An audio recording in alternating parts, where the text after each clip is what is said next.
The Second Book of Samuel, Chapter 1. It happened after the death of Saul, when David was returned from the slaughter of the Amalekites, and David had abode 2 days in Ziklag. It happened on the 3rd day, that a man came out of the camp from Saul with his clothes torn, and earth on his head. And so it was when he came to David, that he fell to the earth. David said to him, "From where do you come?" He said to him, "Out of the camp of Israel I am escaped." David said to him, "How went the matter? Please tell me." He answered, "The people are fled from the battle, and many of the people also are fallen and dead, and Saul and Jonathan his son are dead also." David said to the young man who told him, "How do you know that Saul and Jonathan his son are dead?" The young man who told him said, "As I happened by chance on Mount Gilboa, behold, Saul was leaning on his spear, and the chariots and the horsemen followed hard after him. When he looked behind him, he saw me and called to me. I answered, 'Here I am.' He said to me, 'Who are you?' I answered him, 'I am an Amalekite.' He said to me, 'Stand, I pray you, beside me, and kill me, for anguish has taken hold of me, because my life is yet whole in me.' So I stood beside him and killed him, because I was sure that he could not live after that he was fallen.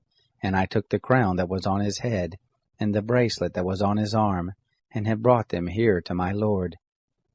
Then David took hold on his clothes and tore them, and likewise all the men who were with him, and they mourned, and wept, and fasted until evening for Saul, and for Jonathan his son, and for the people of the Lord, and for the house of Israel, because they were fallen by the sword.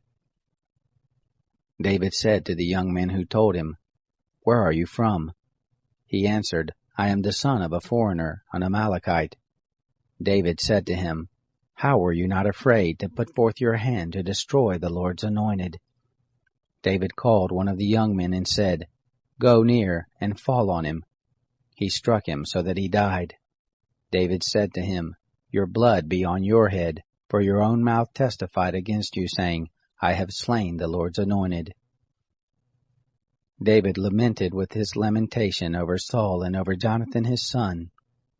And he asked them to teach the children of Judah the song of the bow. Behold, it is written in the book of Jashar. "Your glory, Israel, is slain on your high places. How the mighty are fallen. Don't tell it in Gath. Don't publish it in the streets of Ashkelon, lest the daughters of the Philistines rejoice, lest the daughters of the uncircumcised triumph. You mountains of Gilboa, let there be no dew nor rain on you, neither fields of offerings. For there the shield of the mighty was vilely cast away, the shield of Saul not anointed with oil. From the blood of the slain, from the fat of the mighty, the bow of Jonathan didn't turn back, the sword of Saul didn't return empty. Saul and Jonathan were lovely and pleasant in their lives. In their death they were not divided. They were swifter than eagles, they were stronger than lions.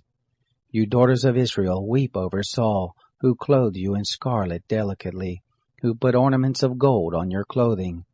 How are the mighty fallen in the midst of the battle? Jonathan is slain on your high places. I am distressed for you, my brother Jonathan. Very pleasant have you been to me. Your love to me was wonderful, passing the love of women. How are the mighty fallen? The weapons of war perished. Chapter 2. It happened after this, that David inquired of the Lord, saying, "Shall I go up into any of the cities of Judah?" The Lord said to him, "Go up." David said, "Where shall I go?" He said, "To Hebron." So David went there, and his 2 wives also, Ahinoam the Jezreelitess, and Abigail the wife of Nabal the Carmelite. His men who were with him David brought also, every man with his household, and they lived in the cities of Hebron. The men of Judah came, and there they anointed David king over the house of Judah. They told David, saying, "The men of Jabesh Gilead were those who buried Saul." David sent messengers to the men of Jabesh Gilead, and said to them, "Blessed are you of the Lord, that you have shown this kindness to your Lord, even to Saul, and have buried him. Now the Lord show loving kindness and truth to you, and I also will return this kindness to you, because you have done this thing. Now therefore let your hands be strong, and be valiant, for Saul your lord is dead, and also the house of Judah have anointed me king over them. Now Abner, the son of Ner, captain of Saul's host, had taken Ishbosheth, the son of Saul, and brought him over to Mahanaim. And he made him king over Gilead, and over the Asherites, and over Jezreel, and over Ephraim, and over Benjamin, and over all Israel. Ishbosheth, Saul's son, was 40 years old when he began to reign over Israel, and he reigned 2 years. But the house of Judah followed David. The time that David was king in Hebron over the house of Judah was 7 years and 6 months. Abner the son of Ner, and the servants of Ishbosheth the son of Saul, went out from Mahanaim to Gibeon. Joab the son of Zeruiah and the servants of David went out and met them by the pool of Gibeon, and they sat down, the one on the one side of the pool, and the other on the other side of the pool. Abner said to Joab, Please let the young men arise and play before us. Joab said, Let them arise. Then they arose and went over by number, 12 for Benjamin, and for Ishbosheth the son of Saul, and 12 for the servants of David. They caught every one his fellow by the beard, and thrust his sword in his fellow's side, so they fell down together. Therefore that place was called Helkath Hazorim, which is in Gibeon. The battle was very severe that day, and Abner was beaten, and the men of Israel before the servants of David. The 3 sons of Zeruiah were there, Joab, and Abishai, and Asahel. Asahel was light of foot as a wild gazelle. Asahel pursued after Abner, and in going he didn't turn to the right hand nor to the left from following Abner. Then Abner looked behind him and said, Is it you, Asahel? He answered, It is I. Abner said to him, Turn aside to your right hand or to your left, and lay hold on one of the young men and take his armor. But Asahel would not turn aside from following him. Abner again said to Asahel, Turn aside from following me. Why should I strike you to the ground? How then should I hold up my face to Joab your brother? However, he refused to turn aside. Therefore Abner, with the back end of the spear, struck him in the body, so that the spear came out behind him, and he fell down there and died in the same place. And it happened that as many as came to the place where Asahel fell down and died stood still. But Joab and Abishai pursued after Abner, and the sun went down when they were come to the hill of Ammah, that lies before Giah by the way of the wilderness of Gibeon. The children of Benjamin gathered themselves together after Abner, and became one band, and stood on the top of a hill. Then Abner called to Joab and said, Shall the sword devour forever? Don't you know that it will be bitterness in the latter end? How long shall it be then before you bid your people return from following their brothers? Joab said, As God lives, if you had not spoken, surely then in the morning the people had gone away, nor followed every one his brother. So Joab blew the trumpet, and all the people stood still, and pursued after Israel no more, neither fought they any more. Abner and his men went all that night through the Arabah, and they passed over the Jordan, and went through all Bithron, and came to Mahanaim. Joab returned from following Abner, and when he had gathered all the people together, there lacked of David's servants 19 men, and Asahel. But the servants of David had struck of Benjamin and of Abner's men, so that 360 men died. They took up Asahel, and buried him in the tomb of his father, which was in Bethlehem. Joab and his men went all night, and the day broke on them at Hebron. Chapter 3. Now there was long war between the house of Saul and the house of David, and David grew stronger and stronger, but the house of Saul grew weaker and weaker. To David were sons born in Hebron, and his firstborn was Amnon, of Ahinoam the Jezreelitess, and his second Chileab, of Abigail the wife of Nabal the Carmelite, and the third Absalom, the son of Maacah the daughter of Talmai king of Geshur, and the fourth Adonijah the son of Haggith, and the fifth Shephatiah the son of Abital, and the sixth Ithream of Eglah David's wife. These were born to David in Hebron. It happened, while there was war between the house of Saul and the house of David, that Abner made himself strong in the house of Saul. Now Saul had a concubine, whose name was Rizpah, the daughter of Aiah. And Ishbosheth said to Abner, Why have you gone into my father's concubine? Then was Abner very angry for the words of Ishbosheth, and he said, Am I a dog's head that belongs to Judah? This day do I show kindness to the house of Saul your father, to his brothers and to his friends, and have not delivered you into the hand of David, and yet you charge me this day with a fault concerning this woman. God do so to Abner, and more also, if, as the Lord has sworn to David, I don't do even so to him, to transfer the kingdom from the house of Saul, and to set up the throne of David over Israel and over Judah, from Dan even to Beersheba. He could not answer Abner another word, because he feared him. Abner sent messengers to David on his behalf, saying, Whose is the land? Saying also, Make your league with me, and behold, my hand shall be with you, to bring about all Israel to you. He said, Well, I will make my league with you, but one thing I require of you, that is, you shall not see my face, except you first bring Michal, Saul's daughter, when you come to see my face. David sent messengers to Ishbosheth, Saul's son, saying, Give me my wife Michal, whom I pledged to be married to me for 100 foreskins of the Philistines. Ishbosheth sent and took her from her husband, even from Paltiel the son of Laish. Her husband went with her, weeping as he went, and followed her to Bahurim. Then Abner said to him, Go, return. And he returned. Abner had communication with the elders of Israel, saying, In times past you sought for David to be king over you. Now then do it. For the Lord has spoken of David, saying, By the hand of my servant David I will save my people Israel out of the hand of the Philistines, and out of the hand of all their enemies. Abner also spoke in the ears of Benjamin, and Abner went also to speak in the ears of David in Hebron, all that seemed good to Israel, and to the whole house of Benjamin. So Abner came to David to Hebron, and 20 men with him. David made Abner and the men who were with him a feast. Abner said to David, I will arise and go, and will gather all Israel to my lord the king, that they may make a covenant with you, and that you may reign over all that your soul desires. David sent Abner away, and he went in peace. Behold, the servants of David and Joab came from a foray, and brought in great spoil with them. But Abner was not with David in Hebron, for he had sent him away, and he was gone in peace. When Joab and all the host who was with him had come, they told Joab, saying, Abner the son of Ner came to the king, and he has sent him away, and he is gone in peace. Then Joab came to the king and said, What have you done? Behold, Abner came to you. Why is it that you have sent him away, and he is quite gone?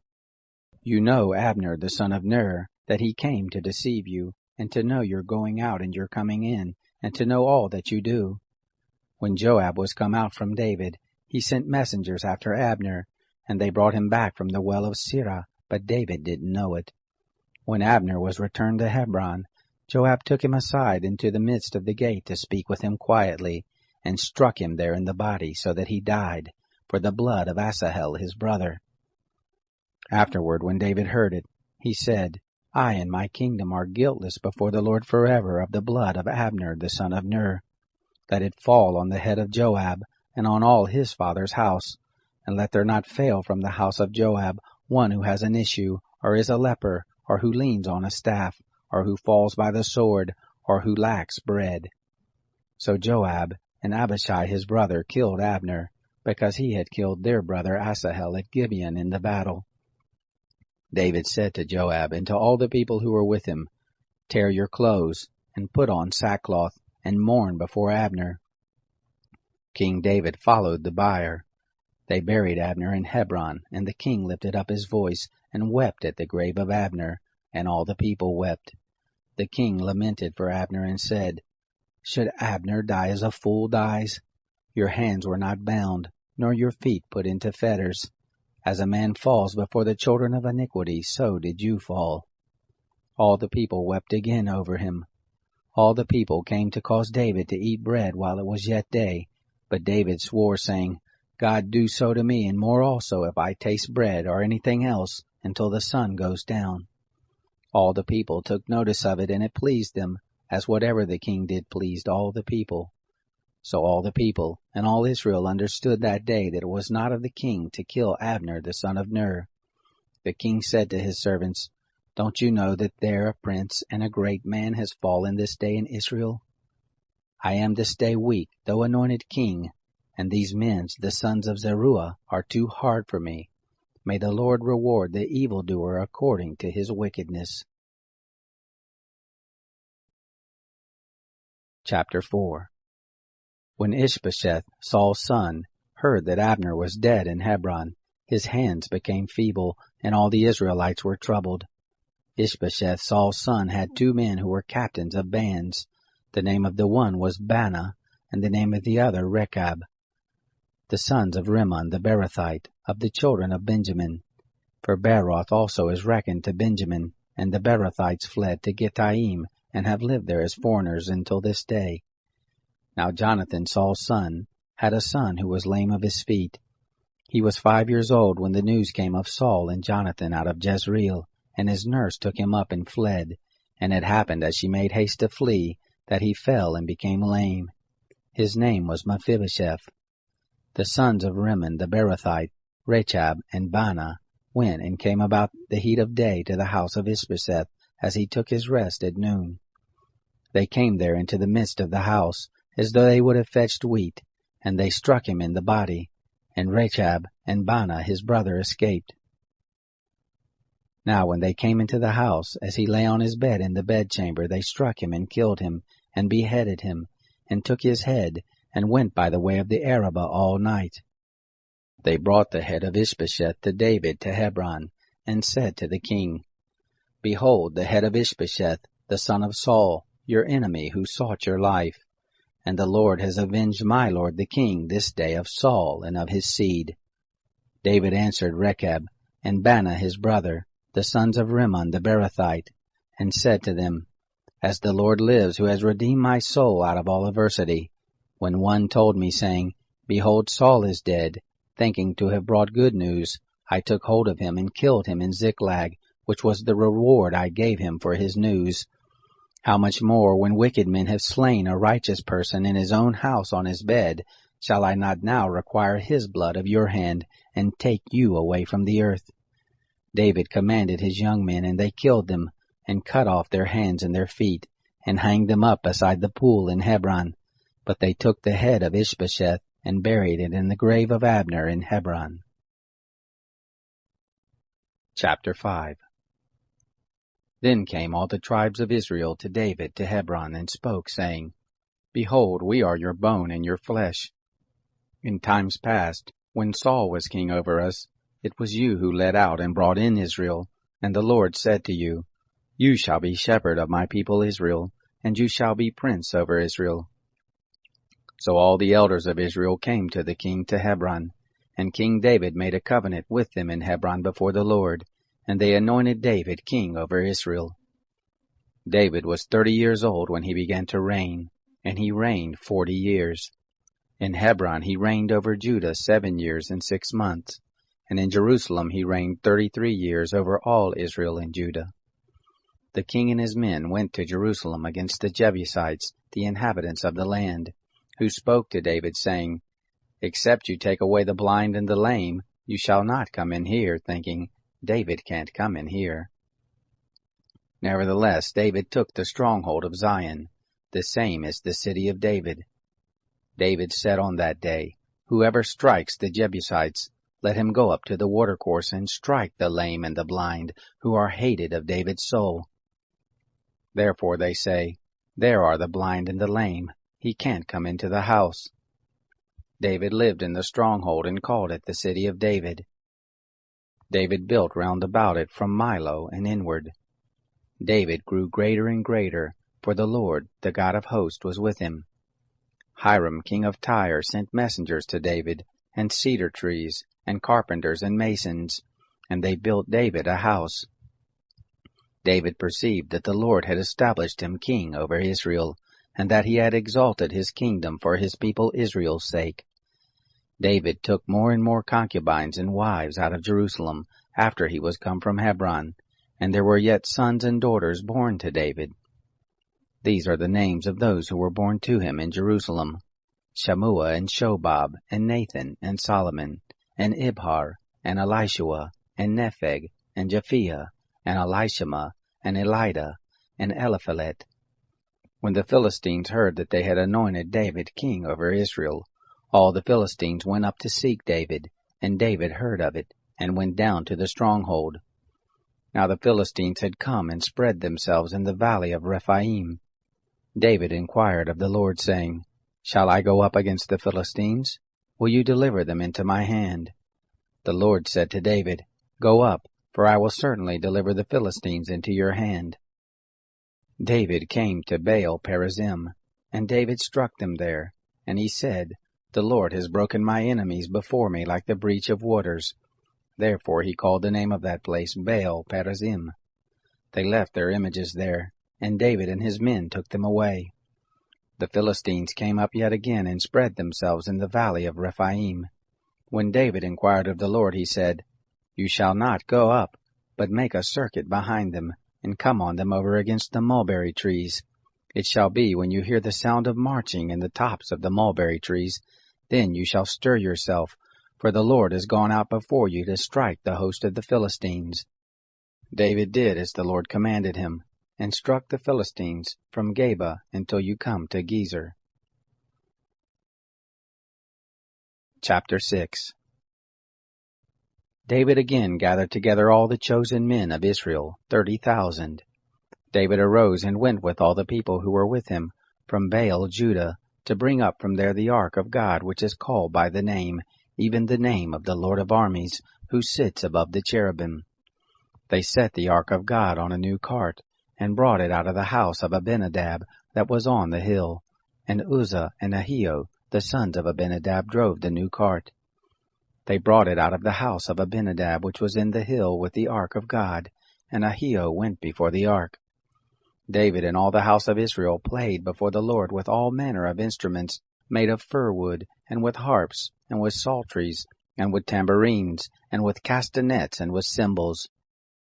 When they came to the threshing floor of Nacon, Uzzah put his hand to the ark of God, and took hold of it, for the oxen stumbled.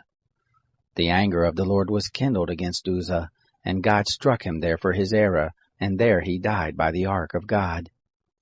David was displeased because the Lord had broken forth on Uzzah, and he called the place Perez Uzzah to this day. David was afraid of the Lord that day, and said, How can the ark of the Lord come to me? So David would not remove the ark of the Lord to him into the city of David, but David carried it aside into the house of Obed-Edom the Gittite. The ark of the Lord remained in the house of Obed-Edom the Gittite 3 months, and the Lord blessed Obed-Edom and all his house. It was told King David, saying, The Lord has blessed the house of Obed-Edom and all that pertains to him, because the ark of God is there. David went and brought up the ark of God from the house of Obed-Edom into the city of David with joy. It was so, that when those who bore the ark of the Lord had gone 6 paces, he sacrificed an ox and a fattened calf. David danced before the Lord with all his might, and David was girded with a linen ephod. So David and all the house of Israel brought up the ark of the Lord with shouting, and with the sound of the trumpet. It was so, as the ark of the Lord came into the city of David, that Michal, the daughter of Saul, looked out at the window, and saw King David leaping and dancing before the Lord, and she despised him in her heart. They brought in the ark of the Lord, and set it in its place, in the midst of the tent that David had pitched for it. And David offered burnt offerings and peace offerings before the Lord. When David had made an end of offering the burnt offerings and the peace offerings, he blessed the people in the name of the Lord of armies. He dealt among all the people, even among the whole multitude of Israel, both to men and women, to every one a cake of bread, and a portion of flesh, and a cake of raisins. So all the people departed every one to his house. Then David returned to bless his household. Michal, the daughter of Saul, came out to meet David, and said, How glorious was the king of Israel today, who uncovered himself today in the eyes of the handmaids of his servants, as one of the vain fellows shamelessly uncovers himself. David said to Michal, It was before the Lord, who chose me above your father, and above all his house, to appoint me prince over the people of the Lord, over Israel. Therefore will I dance before the Lord. I will be yet more vile than this, and will be base in my own sight, but of the handmaids of whom you have spoken, they shall honor me. Michal, the daughter of Saul, had no child to the day of her death. Chapter 7. It happened, when the king lived in his house, and the Lord had given him rest from all his enemies round about, that the king said to Nathan the prophet, See now, I dwell in a house of cedar, but the ark of God dwells within curtains. Nathan said to the king, Go, do all that is in your heart, for the Lord is with you. It happened the same night that the word of the Lord came to Nathan, saying, Go and tell my servant David, Thus says the Lord, Shall you build a house for me to dwell in? For I have not lived in a house since the day that I brought up the children of Israel out of Egypt, even to this day, but I have walked in a tent. In all the places in which I have walked with all the children of Israel, spoke I a word with any of the tribes of Israel, whom I commanded to be shepherd of my people Israel, saying, Why have you not built me a house of cedar? Now therefore you shall tell my servant David, Thus says the Lord of armies, I took you from the sheep pen, from following the sheep, that you should be prince over my people, over Israel. And I have been with you wherever you went, and have cut off all your enemies from before you. And I will make you a great name, like the name of the great ones who are in the earth. I will appoint a place for my people Israel, and will plant them, that they may dwell in their own place, and be moved no more. Neither shall the children of wickedness afflict them any more, as at the first, and as from the day that I commanded judges to be over my people Israel. And I will cause you to rest from all your enemies. Moreover, the Lord tells you that the Lord will make you a house. When your days are fulfilled, and you shall sleep with your fathers, I will set up your seed after you, who shall proceed out of your bowels, and I will establish his kingdom. He shall build a house for my name, and I will establish the throne of his kingdom forever. I will be his father, and he shall be my son. If he commits iniquity, I will chasten him with the rod of men, and with the stripes of the children of men. But my loving kindness shall not depart from him, as I took it from Saul, whom I put away before you. Your house and your kingdom shall be made sure forever before you. Your throne shall be established forever. According to all these words, and according to all this vision, so did Nathan speak to David. Then David the king went in, and sat before the Lord, and he said, Who am I, Lord God, and what is my house that you have brought me thus far? This was yet a small thing in your eyes, Lord, but you have spoken also of your servant's house for a great while to come, and this too after the manner of men, Lord God. What can David say more to you? For you know your servant, Lord God. For your word's sake, and according to your own heart have you worked all this greatness, to make your servant know it. Therefore you are great, O Lord, for there is none like you, neither is there any God besides you, according to all that we have heard with our ears. What one nation in the earth is like your people, even like Israel, whom God went to redeem himself for a people, and to make him a name, and to do great things for you, and awesome things for your land, before your people, when you redeemed to you out of Egypt, from the nations and from their gods. You did establish to yourself your people Israel to be a people to you forever, and you, Lord, became their God. Now, Lord God, the word that you have spoken concerning your servant and concerning his house, confirm it forever, and do as you have spoken.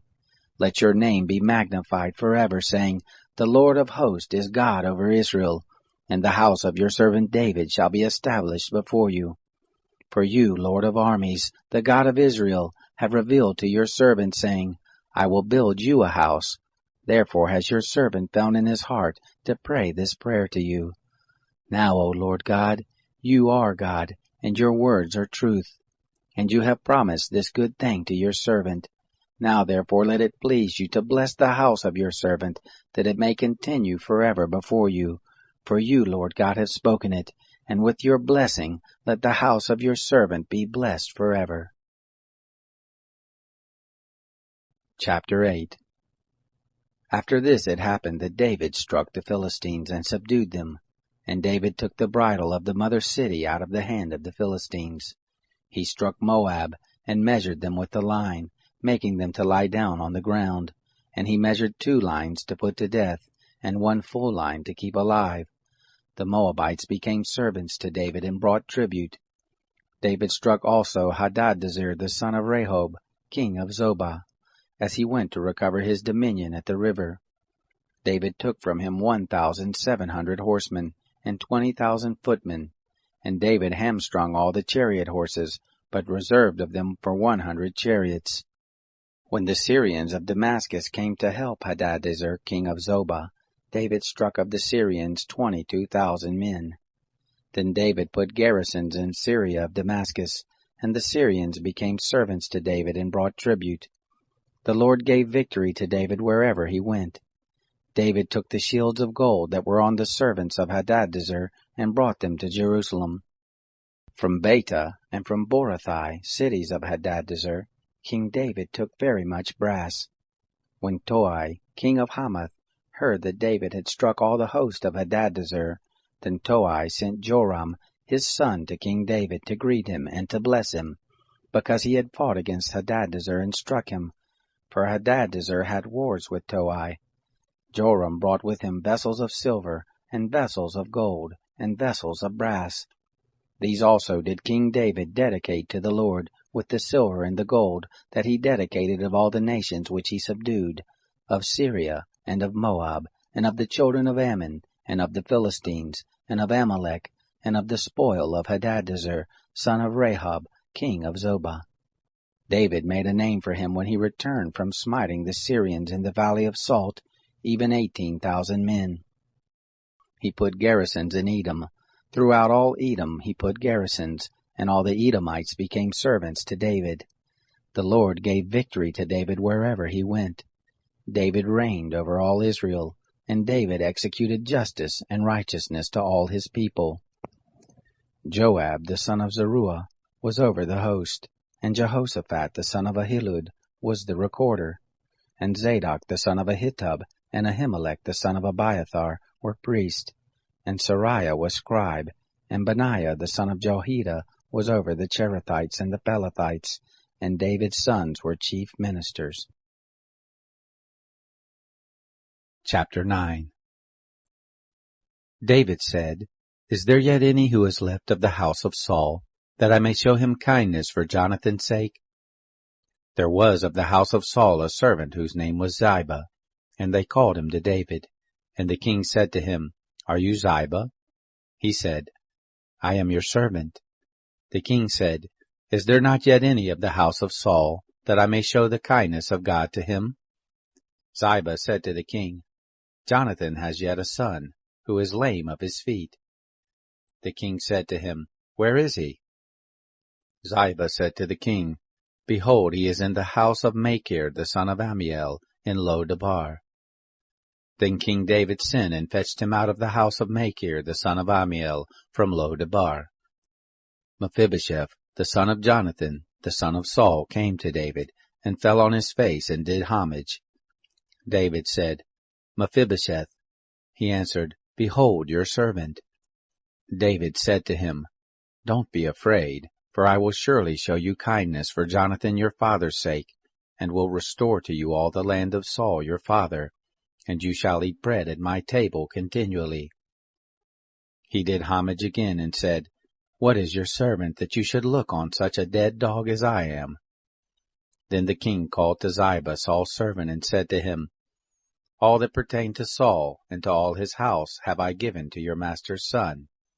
You shall till the land for him, you and your sons and your servants, and you shall bring in the fruits, that your master's son may have bread to eat. But Mephibosheth, your master's son, shall eat bread always at my table. Now Ziba had 15 sons and 20 servants. Then Ziba said to the king, According to all that my lord the king commands his servant, so shall your servant do. As for Mephibosheth, the king said, He shall eat at my table as one of the king's sons. Mephibosheth had a young son whose name was Micah. All that lived in the house of Ziba were servants to Mephibosheth. So Mephibosheth lived in Jerusalem, for he ate continually at the king's table. He was lame in both his feet. Chapter 10. It happened after this, that the king of the children of Ammon died, and Hanun his son reigned in his place. David said, I will show kindness to Hanun the son of Nahash, as his father showed kindness to me. So David sent by his servants to comfort him concerning his father. David's servants came into the land of the children of Ammon. But the princes of the children of Ammon said to Hanun their lord, Do you think that David honors your father, and that he has sent comforters to you? Hasn't David sent his servants to you to search the city, and to spy it out, and to overthrow it?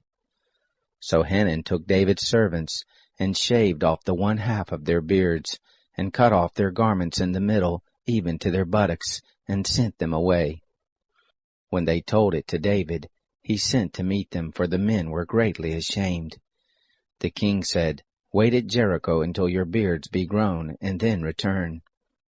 When the children of Ammon saw that they were become odious to David, the children of Ammon sent and hired the Syrians of Beth-Rehob, and the Syrians of Zobah, 20,000 footmen, and the king of Maacah with 1,000 men, and the men of Tob, 12,000 men.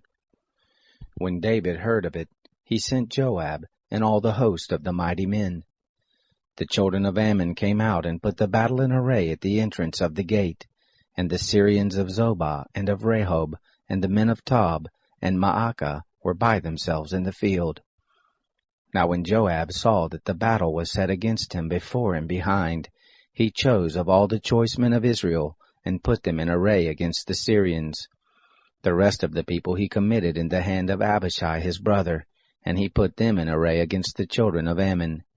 He said, If the Syrians be too strong for me, then you shall help me. But if the children of Ammon be too strong for you, then I will come and help you. Be of good courage, and let us play the man for our people, and for the cities of our God, and the Lord do that which seems to him good. So Joab and the people who were with him drew near to the battle against the Syrians, and they fled before him. When the children of Ammon saw that the Syrians were fled, they likewise fled before Abishai, and entered into the city. Then Joab returned from the children of Ammon and came to Jerusalem. When the Syrians saw that they were put to the worse before Israel, they gathered themselves together. Hadarezer sent and brought out the Syrians who were beyond the river, and they came to Helam, with Shobach the captain of the host of Hadarezer at their head. It was told David, and he gathered all Israel together, and passed over the Jordan, and came to Helam. The Syrians set themselves in array against David, and fought with him. The Syrians fled before Israel, and David killed of the Syrians the men of 700 chariots, and 40,000 horsemen, and struck Shobach the captain of their host, so that he died there. When all the kings who were servants to Hadarezer saw that they were put to the worse before Israel, they made peace with Israel and served them. So the Syrians feared to help the children of Ammon any more. Chapter 11.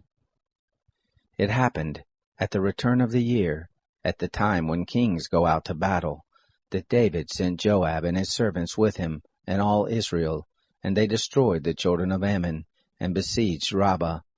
But David stayed at Jerusalem. It happened at evening, that David arose from off his bed and walked on the roof of the king's house. And from the roof he saw a woman bathing, and the woman was very beautiful to look at. David sent and inquired after the woman. One said, Is this not Bathsheba, the daughter of Eliam, the wife of Uriah the Hittite? David sent messengers and took her, and she came in to him, and he lay with her, for she was purified from her uncleanness, and she returned to her house. The woman conceived, and she sent and told David, and said, I am with child. David sent to Joab, saying, Send me Uriah the Hittite. Joab sent Uriah to David. When Uriah was come to him, David asked of him how Joab did, and how the people fared, and how the war prospered. David said to Uriah, Go down to your house and wash your feet. Uriah departed out of the king's house, and there followed him a mess of food from the king. But Uriah slept at the door of the king's house with all the servants of his lord, and didn't go down to his house. When they had told David, saying, Uriah didn't go down to his house. David said to Uriah, "Haven't you come from a journey? Why did you not go down to your house?" Uriah said to David, "The ark and Israel and Judah abide in Bus, and my lord Joab and the servants of my lord are encamped in the open field. Shall I then go into my house to eat and to drink and to lie with my wife? As you live and as your soul lives, I will not do this thing." David said to Uriah, "Stay here today also, and tomorrow I will let you depart." So Uriah abode in Jerusalem that day and the next day. When David had called him, he ate and drank before him, and he made him drunk. And at evening he went out to lie on his bed with the servants of his lord, but didn't go down to his house. It happened in the morning that David wrote a letter to Joab and sent it by the hand of Uriah. He wrote in the letter, saying, "Set Uriah in the forefront of the hottest battle, and retire from him that he may be struck and die." It happened when Joab kept watch on the city, that he assigned Uriah to the place where he knew that valiant men were. The men of the city went out and fought with Joab, and there fell some of the people, even of the servants of David, and Uriah the Hittite died also. Then Joab sent and told David all things concerning the war, and he charged the messenger, saying, "When you have made an end of telling all the things concerning the war to the king, it shall be that, if the king's wrath arises and he tells you, 'Why did you go so near the city to fight? Didn't you know that they would shoot from the wall? Who struck Abimelech the son of Jerubbesheth? Didn't a woman cast an upper millstone on him from the wall so that he died at Thebez? Why did you go so near the wall?' Then you shall say, 'Your servant Uriah the Hittite is dead also.'" So the messenger went and came, and showed David all that Joab had sent him for. The messenger said to David, "The men prevailed against us, and came out to us into the field, and we were on them even to the entrance of the gate. The shooters shot at your servants from off the wall, and some of the king's servants are dead, and your servant Uriah the Hittite is dead also." Then David said to the messenger, "This is what you shall tell Joab. Don't let this thing displease you, for the sword devours one as well as another. Make your battle more strong against the city and overthrow it, and encourage him." When the wife of Uriah heard that Uriah her husband was dead, she made lamentation for her husband. When the mourning was past, David sent and took her home to his house, and she became his wife, and bore him a son. But the thing that David had done displeased the Lord. Chapter 12. The Lord sent Nathan to David. He came to him and said to him, "There were 2 men in one city, the one rich and the other poor. The rich man had very many flocks and herds, but the poor man had nothing, except one little ewe lamb, which he had bought and raised. It grew up together with him and with his children. It ate of his own food, and drank of his own cup, and lay in his bosom, and was to him like a daughter. A traveler came to the rich man, and he spared to take of his own flock and of his own herd, to dress for the wayfaring man who had come to him. But he took the poor man's lamb, and dressed it for the man who had come to visit him." David's anger was greatly kindled against the man, and he said to Nathan, "As the Lord lives, the man who has done this is worthy to die. He shall restore the lamb fourfold, because he did this thing, and because he had no pity." Nathan said to David, "You are the man. This is what the Lord, the God of Israel, says. I anointed you king over Israel, and I delivered you out of the hand of Saul. I gave you your master's house, and your master's wives into your bosom, and gave you the house of Israel and of Judah. And if that would have been too little, I would have added to you many more such things. Why have you despised the word of the Lord, to do that which is evil in his sight? You have struck Uriah the Hittite with the sword, and have taken his wife to be your wife, and have slain him with the sword of the children of Ammon.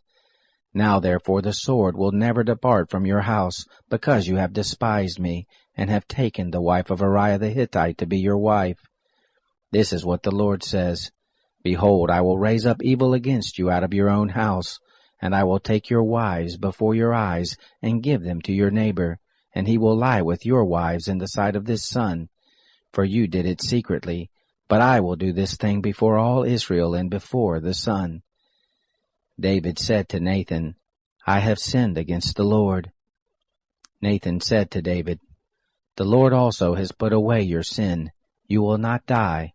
However, because by this deed you have given great occasion to the Lord's enemies to blaspheme, the child also who is born to you shall surely die."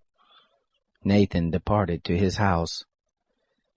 The Lord struck the child that Uriah's wife bore to David, and it was very sick. David therefore begged God for the child, and David fasted, and went in, and lay all night on the earth. The elders of his house arose and stood beside him to raise him up from the earth, but he would not, neither did he eat bread with them. It happened on the 7th day that the child died.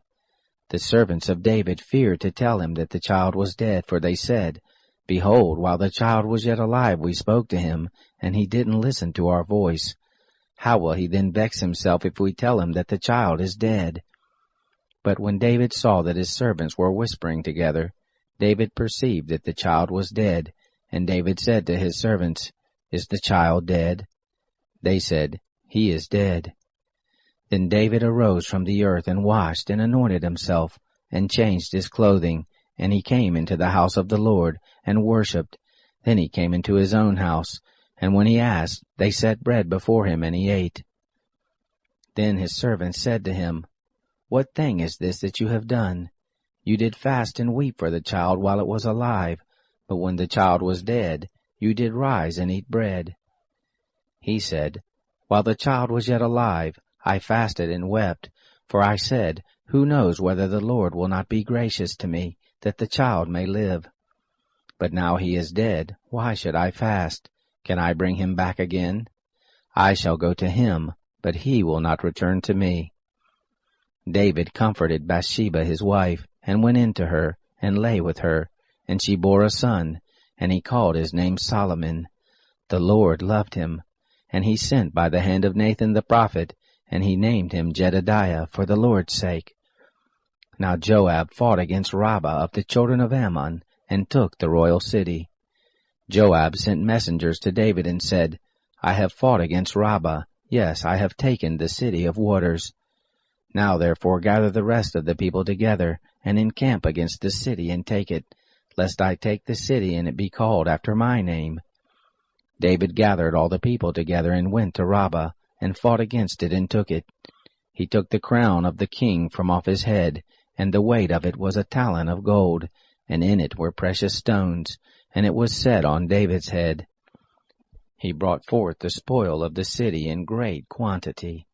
He brought forth the people who were therein, and put them under saws, and under harrows of iron, and under axes of iron, and made them pass through the brick kiln. And thus he did to all the cities of the children of Ammon. David and all the people returned to Jerusalem. Chapter 13. It happened after this, that Absalom the son of David had a beautiful sister, whose name was Tamar, and Amnon the son of David loved her.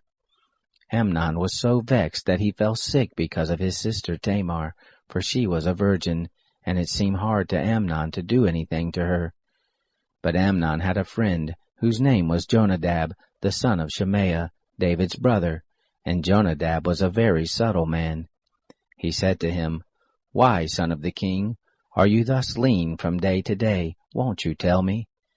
Amnon said to him, "I love Tamar, my brother Absalom's sister." Jonadab said to him, "Lay down on your bed, and pretend you're sick, and when your father comes to see you, tell him, 'Please let my sister Tamar come and give me bread to eat, and dress the food in my sight that I may see it, and eat it from her hand.'" So Amnon lay down and pretended to be sick. And when the king was come to see him, Amnon said to the king, "Please let my sister Tamar come, and make me a couple of cakes in my sight, that I may eat from her hand." Then David sent home to Tamar, saying, "Go now to your brother Amnon's house, and bring him food." So Tamar went to her brother Amnon's house, and he was laid down. She took dough and kneaded it, and made cakes in his sight, and did bake the cakes. She took the pan and poured them out before him, but he refused to eat. Amnon said, "Have all the men leave out from me." They went out every man from him. Amnon said to Tamar, "Bring the food into the chamber, that I may eat from your hand."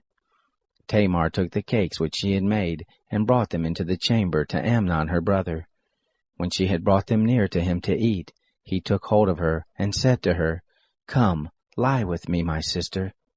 She answered him, "No, my brother, do not force me, for such thing ought not to be done in Israel. Don't do this folly. Where shall I carry my shame? And as for you, you will be as one of the fools in Israel.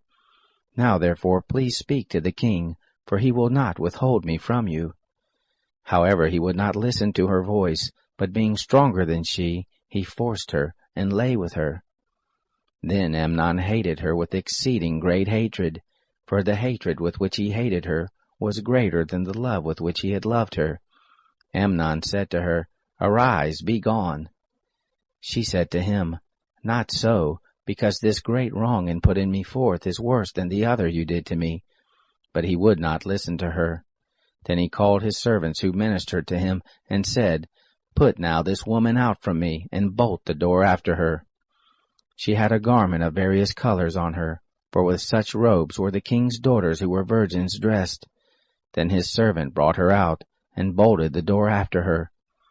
Tamar put ashes on her head, and tore her garment of various colors that was on her, and she laid her hand on her head, and went her way, crying aloud as she went. Absalom her brother said to her, "Has Amnon your brother been with you? But now hold your peace, my sister, he is your brother. Don't take this thing to heart." So Tamar remained desolate in her brother's Absalom's house. But when King David heard of all these things, he was very angry. Absalom spoke to Amnon neither good nor bad, for Absalom hated Amnon, because he had forced his sister Tamar.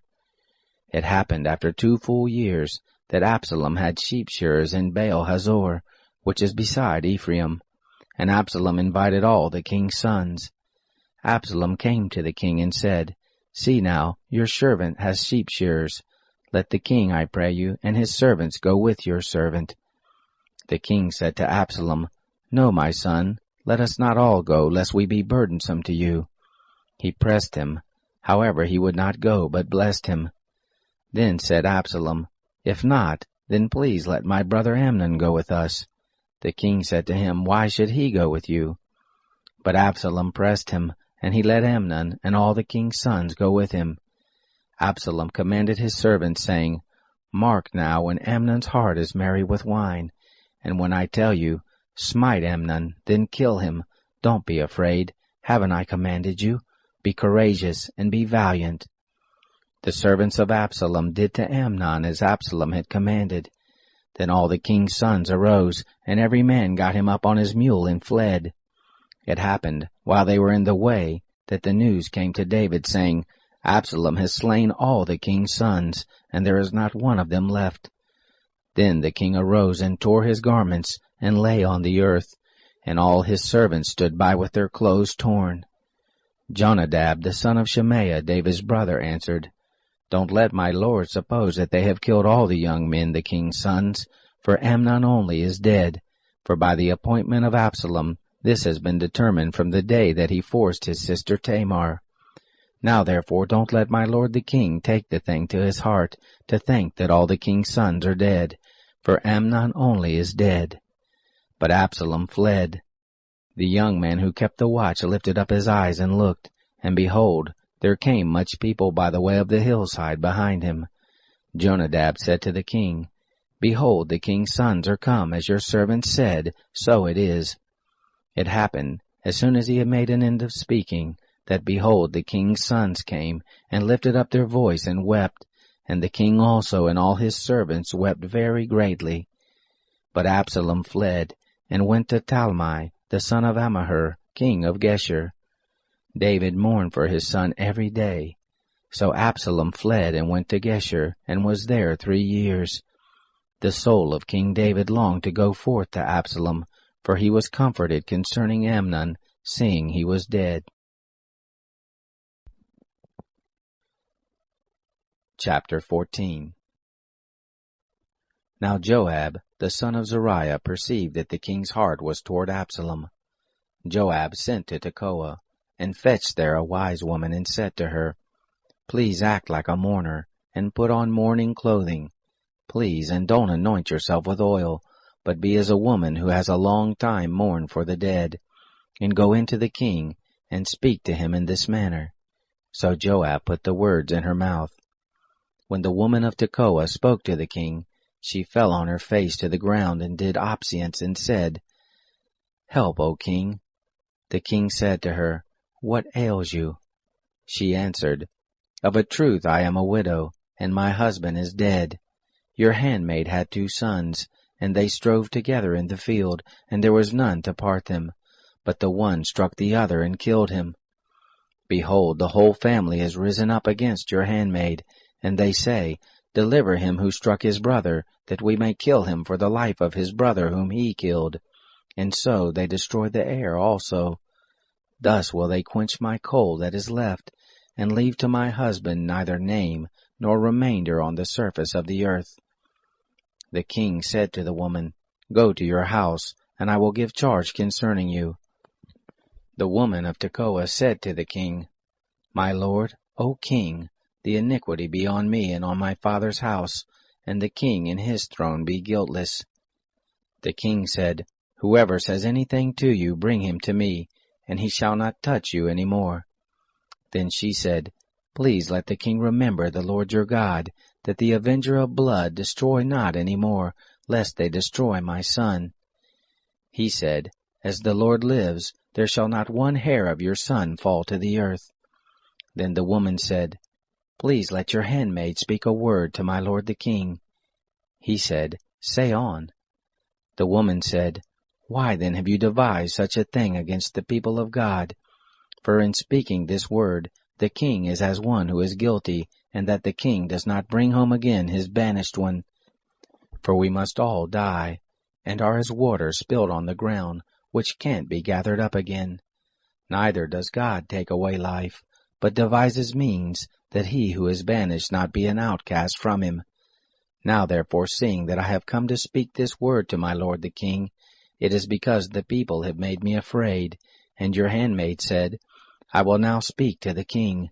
It may be that the king will perform the request of his servant. For the king will hear, to deliver his servant out of the hand of the man who would destroy me and my son together out of the inheritance of God. Then your handmaid said, Please let the word of my lord the king be comfortable, for as an angel of God, so is my lord the king, to discern good and bad, and the Lord your God be with you.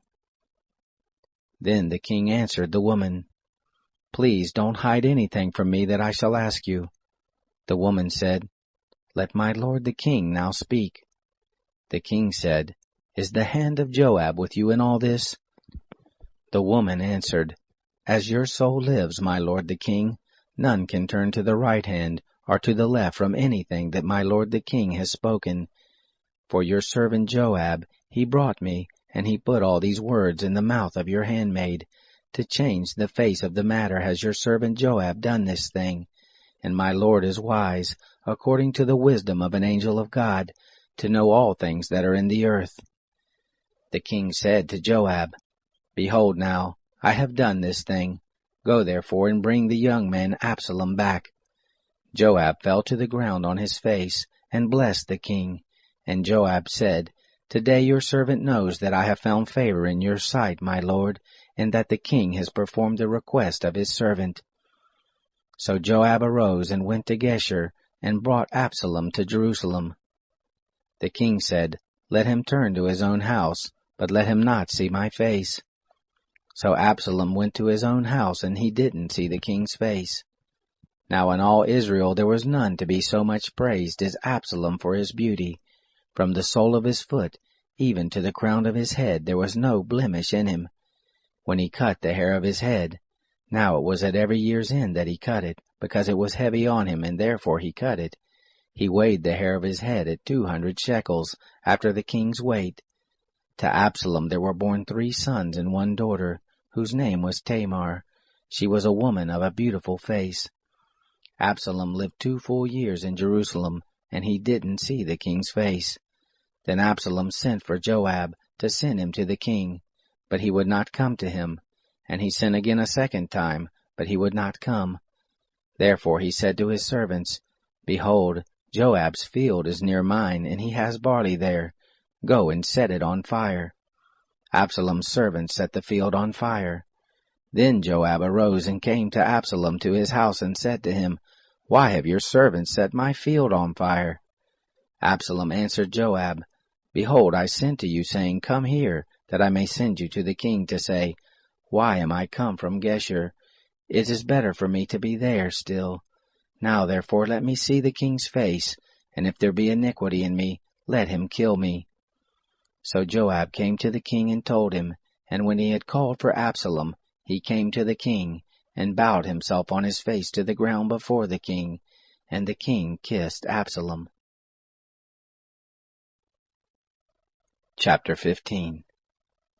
It happened after this, that Absalom prepared a chariot and horses, and 50 men to run before him. Absalom rose up early and stood beside the way of the gate, and it was so, that when any man had a problem which should come to the king for judgment, then Absalom called to him and said, Of what city are you? He said, Your servant is one of the tribes of Israel. Absalom said to him, Behold, your matters are good and right, but there is no man deputized of the king to hear you. Absalom said moreover, Oh, that I were made judge in the land, that every man who has any problem or cause might come to me, and I would do him justice. It was so, that when any man came near to do him obeisance, he put forth his hand, and took hold of him, and kissed him. In this manner Absalom did to all Israel who came to the king for judgment. So Absalom stole the hearts of the men of Israel.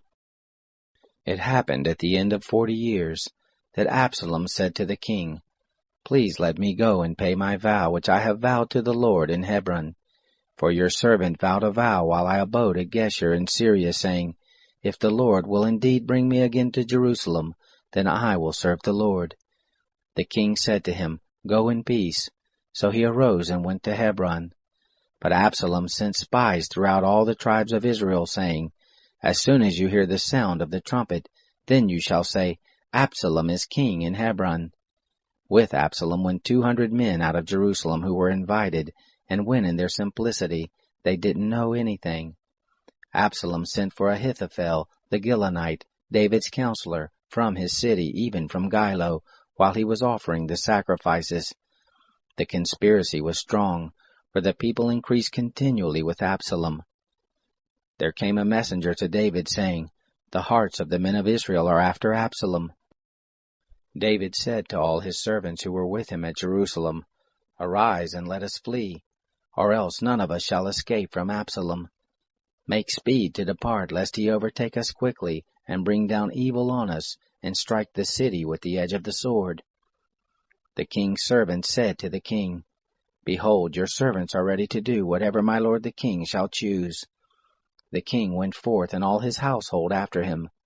The king left 10 women, who were concubines, to keep the house. The king went forth, and all the people after him, and they stayed in Beth-merhach. All his servants passed on beside him, and all the Cherethites, and all the Pelethites, and all the Gittites, 600 men who came after him from Gath, passed on before the king. Then the king said to Ittai the Gittite, Why do you go with us? Return and abide with the king, for you are a foreigner, and also an exile. Return to your own place. Whereas you came but yesterday, should I this day make you go up and down with us, seeing I go where I may? Return, and take back your brothers. Mercy and truth be with you. Ittai answered the king and said, As the Lord lives, and as my lord the king lives, surely in what place my lord the king shall be, whether for life or for death, even there also will your servant be. David said to Ittai, Go and pass over. Ittai the Gittite passed over, and all his men, and all the little ones who were with him. All the country wept with a loud voice, and all the people passed over. The king also himself passed over the brook Kidron, and all the people passed over toward the way of the wilderness. Behold, Zadok also came, and all the Levites with him, bearing the ark of the covenant of God. and they set down the ark of God. And Abiathar went up, until all the people had done passing out of the city. The king said to Zadok, Carry back the ark of God into the city. If I shall find favor in the eyes of the Lord, he will bring me again, and show me both it and his habitation. But if he says, I have no delight in you, behold, here I am, let him do to me as seems good to him. The king said also to Zadok the priest, Aren't you a seer? Return into the city in peace, and your 2 sons with you, Ahimaaz your son, and Jonathan the son of Abiathar. Behold, I will stay at the fords of the wilderness, until word comes from you to inform me. Zadok therefore and Abiathar carried the ark of God again to Jerusalem, and they abode there. David went up by the ascent of the Mount of Olives, and wept as he went up, and he had his head covered, and went barefoot, and all the people who were with him covered every man his head, and they went up, weeping as they went. One told David, saying, Ahithophel is among the conspirators with Absalom. David said, O Lord, please turn the counsel of Ahithophel into foolishness. It happened that when David had come to the top of the ascent, where God was worshipped, behold, Hushai the Archite came to meet him with his coat torn, and earth on his head. David said to him, If you pass on with me, then you will be a burden to me. But if you return to the city and tell Absalom, I will be your servant, O king, as I have been your father's servant in time past, so I will now be your servant. Then you will defeat for me the counsel of Ahithophel. Don't you have Zadok and Abiathar the priests there with you? Therefore it shall be, that whatever thing you shall hear out of the king's house, you can tell it to Zadok and Abiathar the priest. Behold, they have there with them their 2 sons, Ahimaaz Zadok's son, and Jonathan Abiathar's son, and by them shall you send to tell me everything you shall hear. So Hushai, David's friend, came into the city, and Absalom came into Jerusalem. Chapter 16. When David was a little past the top of the ascent, behold, Ziba, the servant of Mephibosheth, met him, with a couple of donkeys saddled, and on them 200 loaves of bread, and 100 clusters of raisins, and 100 summer fruits, and a bottle of wine. The king said to Ziba, What do you mean by these? Ziba said, The donkeys are for the king's household to ride on, and the bread and summer fruit for the young men to eat, and the wine, that such as are faint in the wilderness may drink. The king said, Where is your master's son? Ziba said to the king, Behold, he abides at Jerusalem, for he said, Today will the house of Israel restore to me the kingdom of my father. Then the king said to Ziba, Behold, all that pertains to Mephibosheth is yours. Ziba said, I do honor you. Let me find favor in your sight, my lord, O king. When King David came to Bahurim, behold, a man of the family of the house of Saul came out, whose name was Shimei, the son of Gera. He came out and cursed still as he came. He cast stones at David, and at all the servants of King David, and all the people and all the mighty men were on his right hand and on his left. Thus said Shimei when he cursed, Begone, you men of blood and base fellow. The Lord has returned on you all the blood of the house of Saul, in whose place you have reigned. And the Lord has delivered the kingdom into the hand of Absalom your son. And behold, you are taken in your own mischief, because you are a man of blood. Then Abishai, the son of Zeruiah, said to the king, Why should this dead dog curse my lord the king? Please let me go over and cut off his head. The king said, What do I have to do with you, you sons of Zeruiah? Because he curses, and because the Lord has said to him, Curse David, who then shall say, Why have you done so? David said to Abishai and to all his servants, Behold, my son who came forth from my bowels seeks my life. How much more may this Benjamite now do it? Leave him alone and let him curse, for the Lord has invited him. It may be that the Lord will look on the wrong done to me, and that the Lord will reward me good for his cursing. So David and his men went by the way, and Shimei went along the hillside over against him and cursed as he went, and threw stones at him, and cast dust. The king and all the people who were with him came weary, and he refreshed himself there. Absalom and all the people, the men of Israel, came to Jerusalem, and Ahithophel with him. It happened, when Hushai the Archite, David's friend, was come to Absalom, that Hushai said to Absalom, Long live the king! Long live the king! Absalom said to Hushai, Is this your kindness to your friend? Why didn't you go with your friend? Hushai said to Absalom, No, but to whom the Lord and this people and all the men of Israel have chosen, his will I be, and with him will I abide. Again, whom shall I serve? Shouldn't I serve in the presence of his son, as I have served in your father's presence, so I will be in your presence?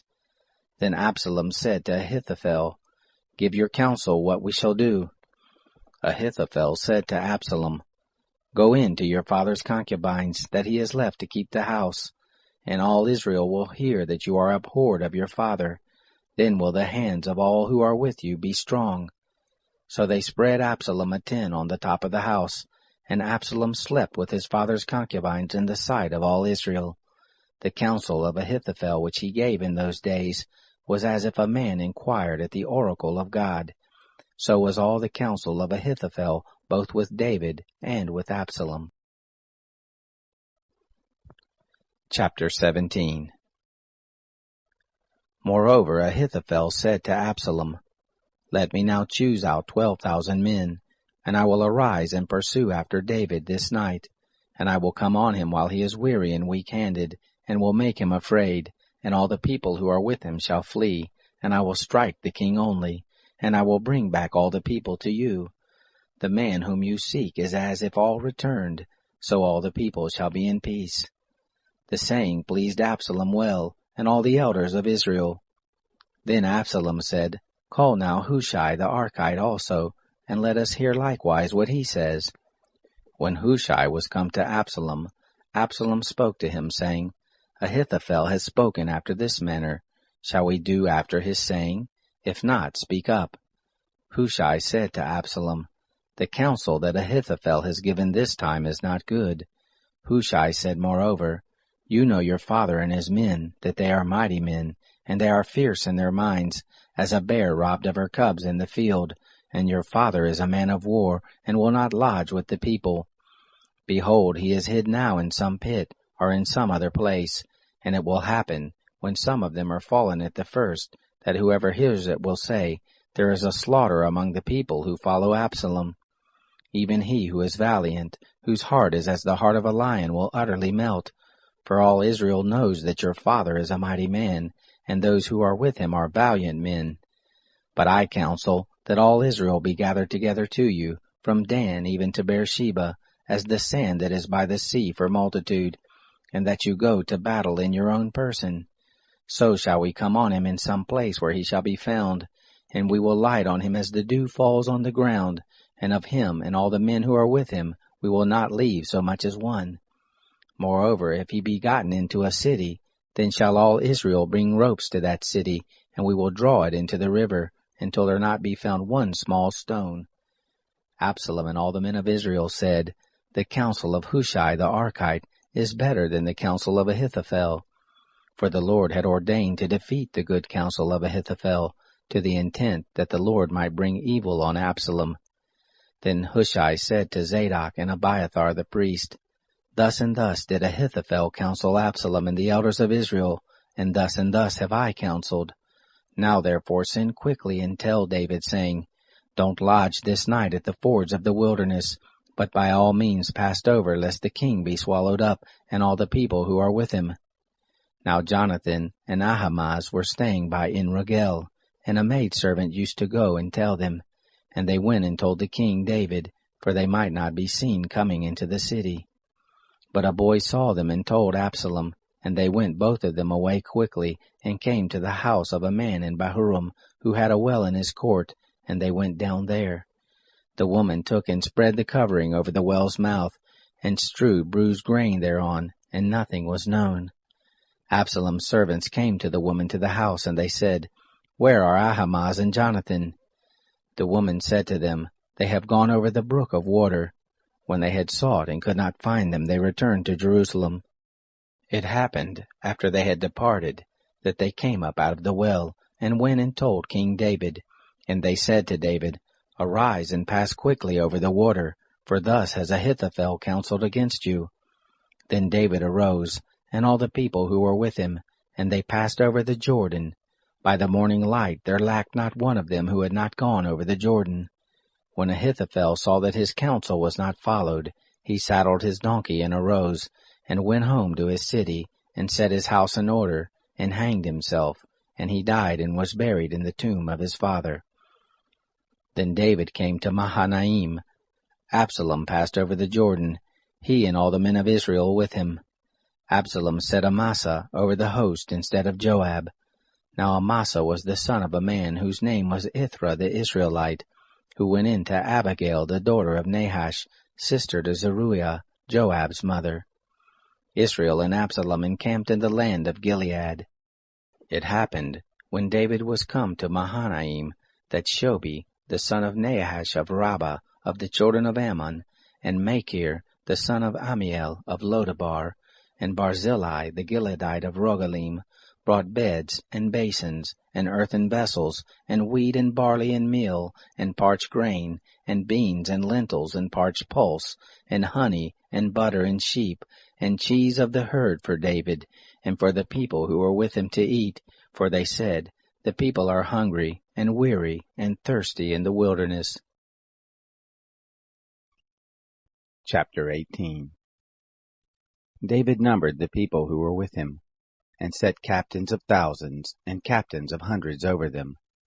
David sent the people out, a third part under the hand of Joab, and a third part under the hand of Abishai the son of Zeruiah, Joab's brother, and a third part under the hand of Ittai the Gittite. The king said to the people, I will go out with you myself also. But the people said, You will not go out with us, for if we flee away, they will not care for us, neither if half of us die.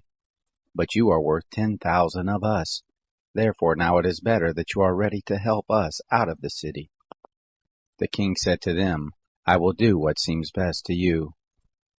The king stood by the gate, and all the people went out by hundreds and by thousands. The king commanded Joab and Abishai and Ittai, saying, Deal gently for my sake with the young man, even with Absalom. All the people heard when the king gave all the captains charge concerning Absalom. So the people went out into the field against Israel, and the battle was in the forest of Ephraim. The people of Israel were struck there before the servants of David, and there was a great slaughter there that day of 20,000 men. For the battle was spread over the surface of the countryside, and the forest devoured more people that day than the sword. Absalom happened to meet the servants of David. Absalom was riding on his mule, and the mule went under the thick boughs of a great oak, and his head caught hold of the oak, and he was lifted up between the sky and the earth, and the mule that was under him went on.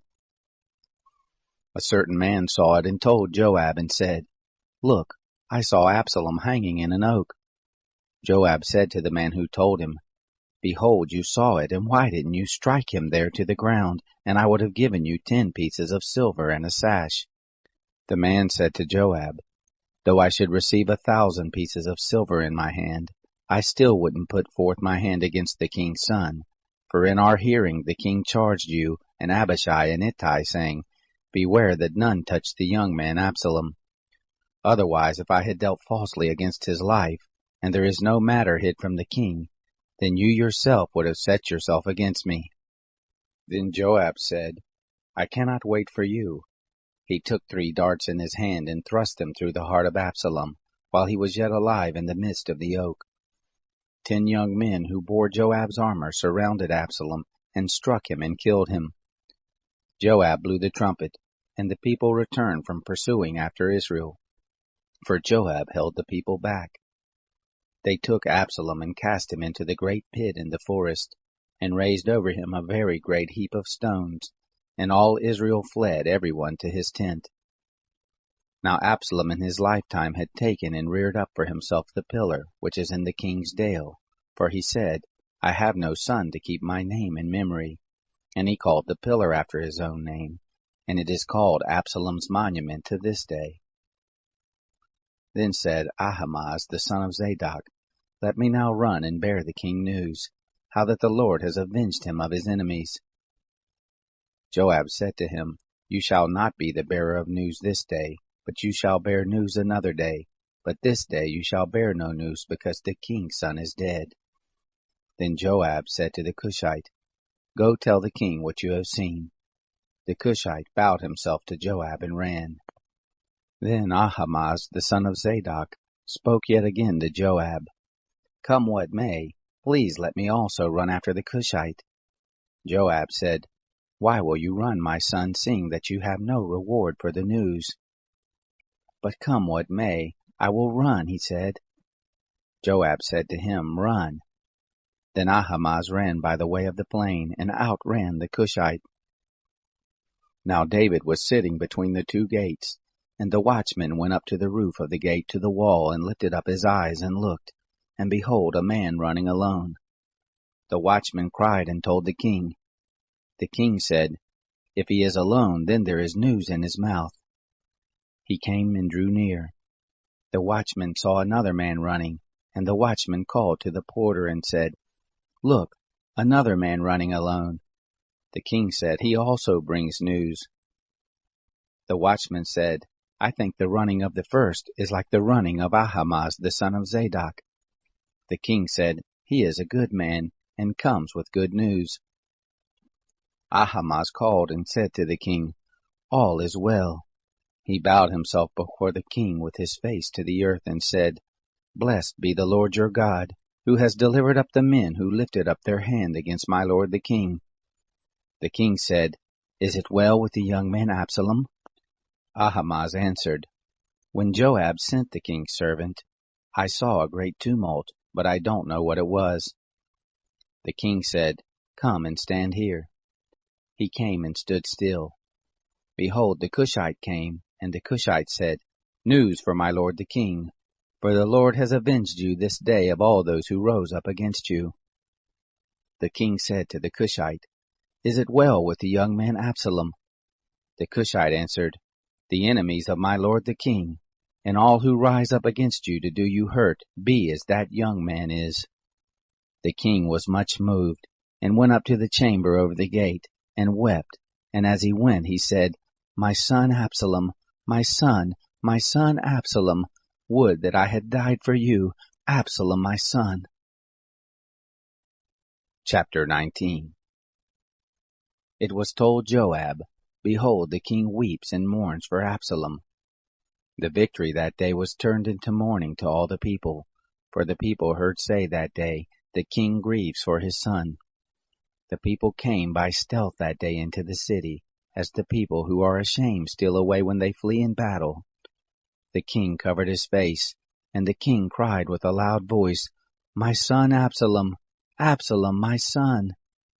Joab came into the house of the king and said, You have shamed this day the faces of all your servants, who this day have saved your life, and the lives of your sons and of your daughters, and of your wives and of your concubines, in that you love those who hate you, and hate those who love you. For you have declared this day that princes and servants are nothing to you. For this day I perceive that if Absalom had lived, and we all had died this day, it had pleased you well.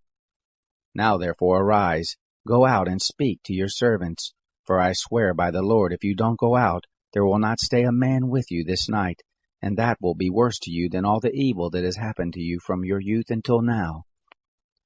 Then the king arose and sat in the gate. They told all the people, saying, Behold, the king is sitting in the gate. And all the people came before the king. Now Israel had fled every man to his tent. All the people were at strife throughout all the tribes of Israel, saying, The king delivered us out of the hand of our enemies, and he saved us out of the hand of the Philistines, and now he is fled out of the land from Absalom. Absalom, whom we anointed over us, is dead in battle. Now therefore why don't you speak a word of bringing the king back?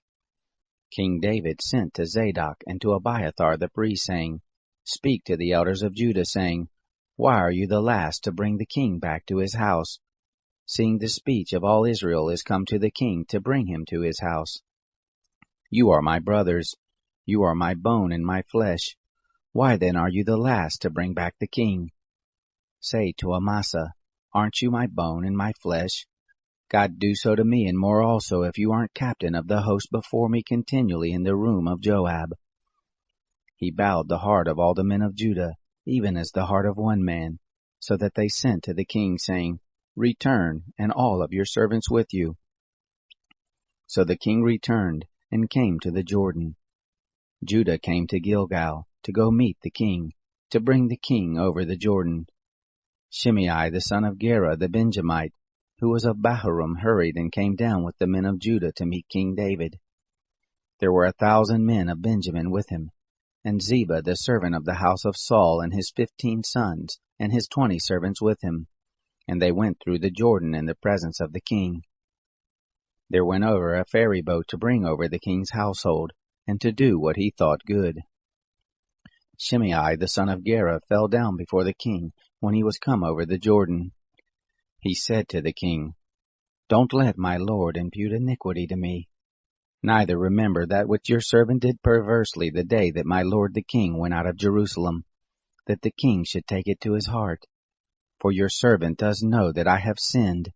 Therefore, behold, I am come this day, the first of all the house of Joseph, to go down to meet my lord the king. But Abishai the son of Zeruiah said, Shall Shimei not be put to death for this, because he cursed the Lord's anointed? David said, What have I to do with you, you sons of Zeruiah, that you should this day be adversaries to me? Shall there be any man put to death this day in Israel? For don't I know that I am once again king this day over Israel? The king said to Shimei, You shall not die. The king swore to him. Mephibosheth the son of Saul came down to meet the king, and he had neither dressed his feet, nor trimmed his beard, nor washed his clothes, from the day the king departed until the day he came home in peace. It happened, when he was come to Jerusalem to meet the king, that the king said to him, Why didn't you go with me, Mephibosheth? He answered, My lord, O king, my servant deceived me. For your servant said, I will saddle a donkey, that I may ride thereon and go with the king, because your servant is lame. He has slandered your servant to my lord the king. But my lord the king is as an angel of God. Do therefore what is good in your eyes. For all my father's house were but dead men before my lord the king. Yet you set your servant among those who ate at your own table. What right therefore have I yet that I should cry any more to the king? The king said to him, Why speak any more of your matters? I say, You and Ziba divide the land. Mephibosheth said to the king, Yes, let him take all, because my lord the king is come in peace to his own house. Barzillai the Gileadite came down from Rogelim, and he went over the Jordan with the king, to conduct him over the Jordan. Now Barzillai was a very aged man, even 80 years old, and he had provided the king with sustenance while he lay at Mahanaim, for he was a very great man. The king said to Barzillai, Come over with me, and I will sustain you with me in Jerusalem. Barzillai said to the king, How many are the days of the years of my life, that I should go up with the king to Jerusalem? I am this day 80 years old. Can I discern between the good and the bad? Can your servant taste what I eat or what I drink? Can I hear any more the voice of singing men and singing women? Why then should your servant be yet a burden to my lord the king? Your servant would but just go over the Jordan with the king, and why should the king recompense me with such a great reward? Please let your servant turn back again, that I may die in my own city, by the grave of my father and my mother. But behold, your servant Chimham, let him go over with my lord the king, and do to him what shall seem good to you. The king answered, Chimham shall go over with me, and I will do to him that which shall seem good to you, and whatever you shall require of me, that I will do for you. All the people went over the Jordan, and the king went over, and the king kissed Barzillai and blessed him, and he returned to his own place. So the king went over to Gilgal, and Chimham went over with him, and all the people of Judah brought the king over, and also half the people of Israel. Behold, all the men of Israel came to the king and said to the king, Why have our brothers, the men of Judah, stolen you away, and brought the king and his household over the Jordan, and all David's men with him. All the men of Judah answered the men of Israel, "Because the king is a close relative to us. Why then are you angry about this matter? Have we eaten it all at the king's cost, or has he given us any gift?" The men of Israel answered the men of Judah and said, "We have 10 parts in the king, and we also have more right in David than you. Why then did you despise us, that our advice should not be first had in bringing back our king?" The words of the men of Judah were fiercer than the words of the men of Israel. Chapter 20. There happened to be there a base fellow, whose name was Sheba, the son of Bichri, a Benjamite. And he blew the trumpet and said, "We have no portion in David, neither have we inheritance in the son of Jesse. Every man to his tents, Israel." So all the men of Israel went up from following David, and followed Sheba, the son of Bichri. But the men of Judah joined with their king, from the Jordan even to Jerusalem. David came to his house at Jerusalem, and the king took the 10 women, his concubines, whom he had left to keep the house, and put them in custody, and provided them with sustenance, but didn't go into them. So they were shut up to the day of their death, living in widowhood. Then the king said to Amasa, "Call the men of Judah together within 3 days to be present here." So Amasa went to call the men of Judah together, but he stayed longer than the set time which he had appointed him. David said to Abishai, "Now will Sheba the son of Bichri do us more harm than did Absalom. Take your lord's servants and pursue after him, lest he get to the fortified cities and escape out of our sight." There went out after him Joab's men, and the Cherethites and the Pelethites, and all the mighty men, and they went out of Jerusalem to pursue after Sheba the son of Bichri. When they were at the great stone which is in Gibeon, Amasa came to meet them. Joab was girded with his apparel of war that he had put on, and thereon was a sash with a sword fastened on his loins in the sheath, and as he went forth it fell out. Joab said to Amasa, "Is it well with you, my brother?" Joab took Amasa by the beard with his right hand to kiss him. But Amasa took no heed to the sword that was in Joab's hand. So he struck him in the body, and shed out his bowels to the ground, and didn't strike him again, and he died. Joab and Abishai his brother pursued after Sheba the son of Bichri. There stood by him one of Joab's young men, and said, "He who favors Joab, and he who is for David, let him follow Joab." Amasa lay wallowing in his blood in the midst of the highway. When the man saw that all the people stood still, he carried Amasa out of the highway into a field, and cast a garment over him, when he saw that everyone who came by him stood still. When he was removed out of the highway, all the people went on after Joab to pursue after Sheba the son of Bichri. He went through all the tribes of Israel to Abel, and to Beth-maachah, and all the Berites, and they were gathered together and went also after him. They came and besieged him in Abel of Beth-maachah, and they cast up a mound against the city, and it stood against the rampart, and all the people who were with Joab battered the wall to throw it down. Then cried a wise woman out of the city, "Hear, hear! Please say to Joab, 'Come near here, that I may speak with you.' He came near to her, and the woman said, 'Are you Joab?' He answered, 'I am.' Then she said to him, 'Hear the words of your handmaid.' He answered, 'I do hear.' Then she spoke, saying, 'They used to speak in the old time, saying, They shall surely ask counsel at Abel, and so they ended the matter.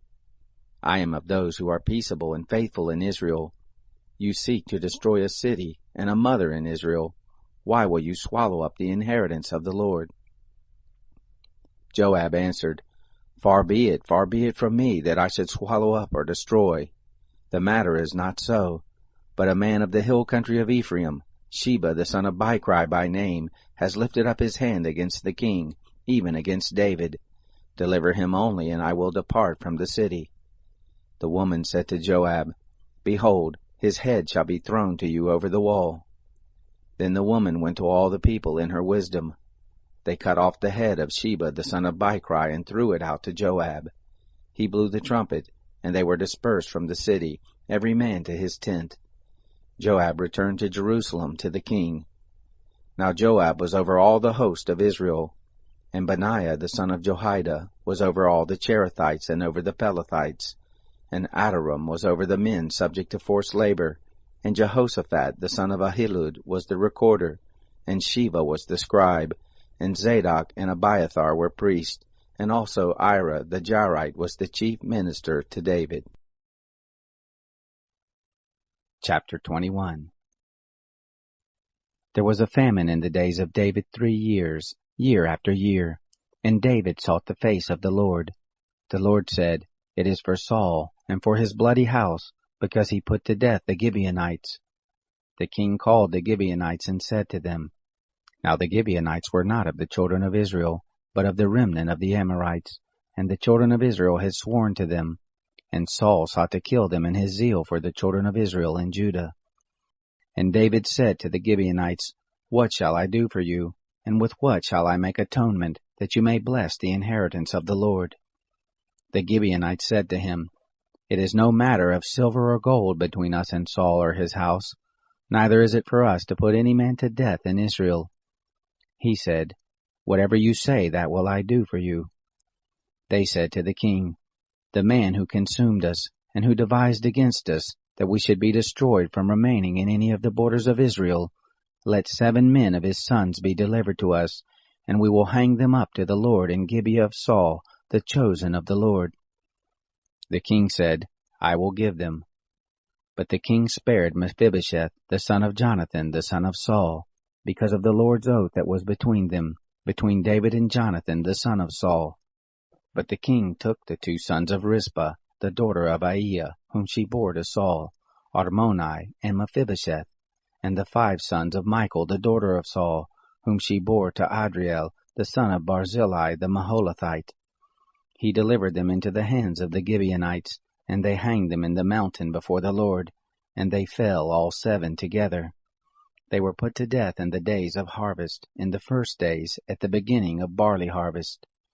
Rizpah the daughter of Aiah took sackcloth, and spread it on the rock, from the beginning of the harvest until water was poured on them from the sky, and she allowed neither the birds of the sky to rest on them by day, nor the animals of the field by night.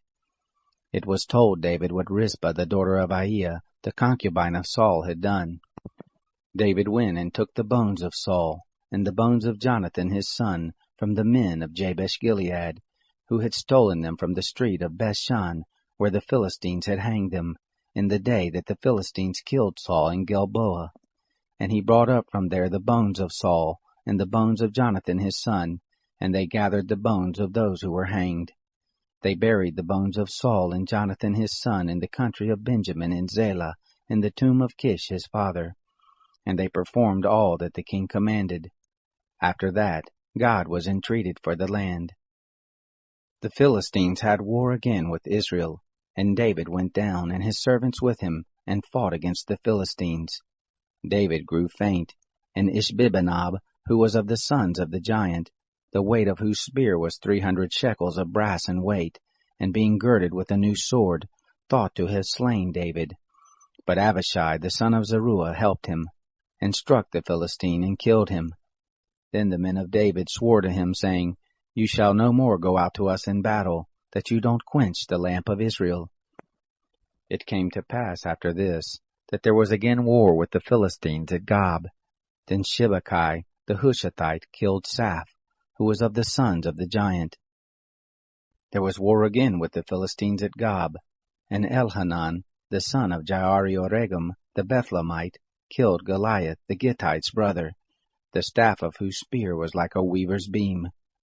There was again war at Gath, and there was a man of great stature who had on every hand 6 fingers, and on every foot 6 toes, 24 in number, and he also was born to the giant.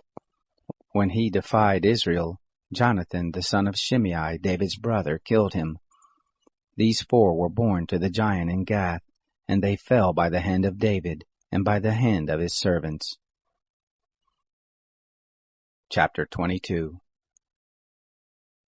David spoke to the Lord the words of this song in the day that the Lord delivered him out of the hand of all his enemies, and out of the hand of Saul. And he said, The Lord is my rock and my fortress, and my deliverer, even mine. God, my rock, in him will I take refuge, my shield and the horn of my salvation, my high tower and my refuge. My Savior, you save me from violence. I will call on the Lord, who is worthy to be praised. So shall I be saved from my enemies. For the waves of death compassed me, the floods of ungodliness made me afraid.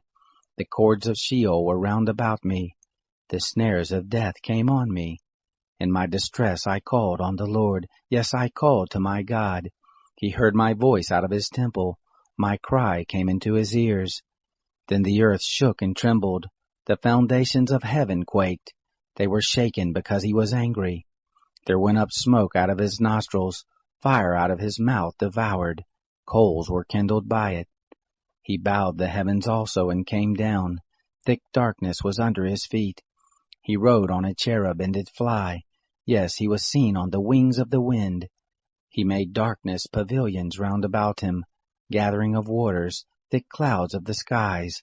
At the brightness before him coals of fire were kindled. The Lord thundered from heaven, the Most High uttered his voice. He sent out arrows and scattered them, lightning and confused them.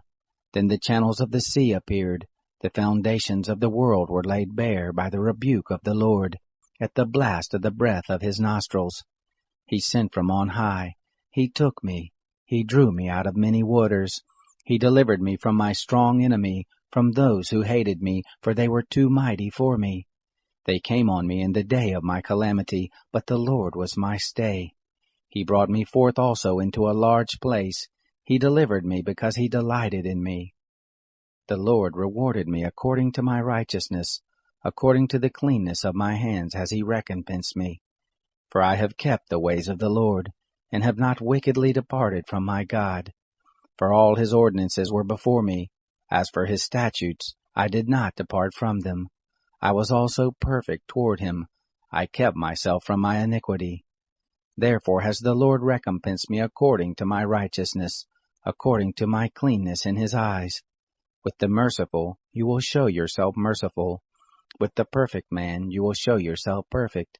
With the pure you will show yourself pure. With the crooked you will show yourself shrewd. The afflicted people you will save, but your eyes are on the haughty that you may bring them down. For you are my lamp, Lord. The Lord will lighten my darkness. For by you I run on a troop, and by my God I leap over a wall. As for God, his way is perfect. The word of the Lord is tried. He is a shield to all those who take refuge in him. For who is God save the Lord? Who is a rock save our God? God is my strong fortress. He guides the perfect in his way. He makes his feet like hinds' feet, sets me on my high places. He teaches my hands to war, so that my arms do bend a bow of brass. You have also given me the shield of your salvation. Your gentleness has made me great. You have enlarged my steps under me, my feet have not slipped. I have pursued my enemies and destroyed them, neither did I turn again until they were consumed. I have consumed them and struck them through, so that they can't arise. Yes, they are fallen under my feet. For you have girded me with strength to the battle. You have subdued under me those who rose up against me. You have also made my enemies turn their backs to me, that I might cut off those who hate me. They looked, but there was none to save, even to the Lord, but he didn't answer them. Then I beat them small as the dust of the earth.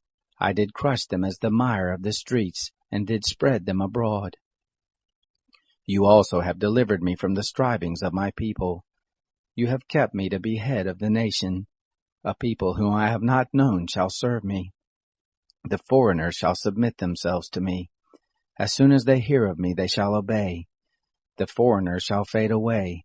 They shall come trembling out of their close places. The Lord lives. Blessed be my rock. Exalted be God, the rock of my salvation. Even the God who executes vengeance for me, who brings down peoples under me, who brings me forth from my enemies. Yes, you lift me up above all those who rise up against me. You deliver me from the violent man. Therefore I will give thanks to you, O Lord, among the nations. I will sing praises to your name. Great deliverance he gives to his king. He shows loving kindness to his anointed, to David and his seed forevermore.